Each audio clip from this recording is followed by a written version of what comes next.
যাদের হার্ট দুর্বল তারা দয়া করে আমার এই ভিডিওটা দেখবেন না। অনেক দিন থেকে পাশের রুমটা খেয়াল করছি, সব সময় তালা লাগানো থাকে। আমি কখনো রুমটায় গিয়েছি বলে মনে পড়ে না। আম্মুকে জিজ্ঞেস করলাম, আম্মু ওই রুমটাতে কি আছে? আম্মু বললেন, তোমার জানার প্রয়োজন নাই, ওই রুমে তোমার যাওয়ার দরকার আছে বলে আমি মনে করছি না।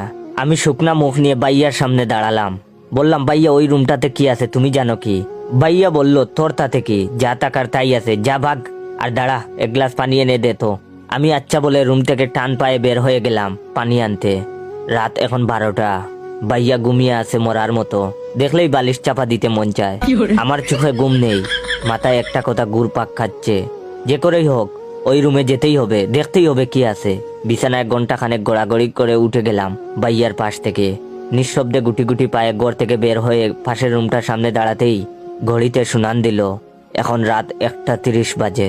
উফ, এই ঘড়িটা 8 ঘন্টার পর পর কি যে শুরু করেছে। ঘড়িটা চেঞ্জ করতে হবে আম্মুকে বলে সিটকানি খুলে দরজা ধাক্কা দিতেই ক্যা এচ আওয়াজ করে দরজাটা খুলে গেল। আর তখনই মাথার উপর দিয়ে কিছু একটা উড়ে গেল। খেয়াল করে দেখে বুঝতে পারলাম বাদুর ছিল এগুলো। এই ঘরে বাদুর আসলো কিভাবে? আর এত মাকড়সার জাল। কতদিন এই ঘরে কেউ আসে না, বুঝতে পারছি না।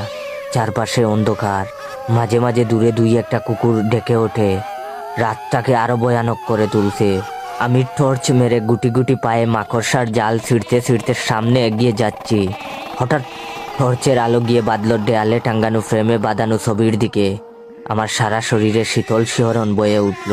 কোথায় যেন একটা পেঁচা ডেকে উঠে জানান দিল, ভুল করেছিস এখানে এসে। যেখানে বই বেশি সেখানে কৌতূহলও বেশি। আমি ছবিটার দিকে তাকিয়ে আছি, কাপা হাতে টর্চটা মেরে রেখেছি দেয়ালের দিকে। এটা তো আমার ছবি। টর্চটা আস্তে আস্তে নিচের টেবিলের উপর গিয়ে বিঁধল। ধুলোর স্তর জমে আছে টেবিলে, আর স্যাঁতস্যাঁতে গন্ধ। নিস্তব্ধ হয়ে গেলাম।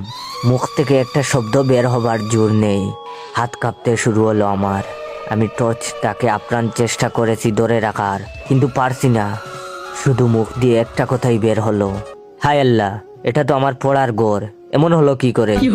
বাই দ্য ওয়ে, কিছুদিন পর আমার পরীক্ষা, তাই পড়ার রুমে আসলাম, নয়তো আজকেও আসা হতো না। চাইলে আপনার বন্ধুদেরকেও শেয়ার করে এভাবে বই দেখিয়ে হাসাতে পারেন। ধন্যবাদ।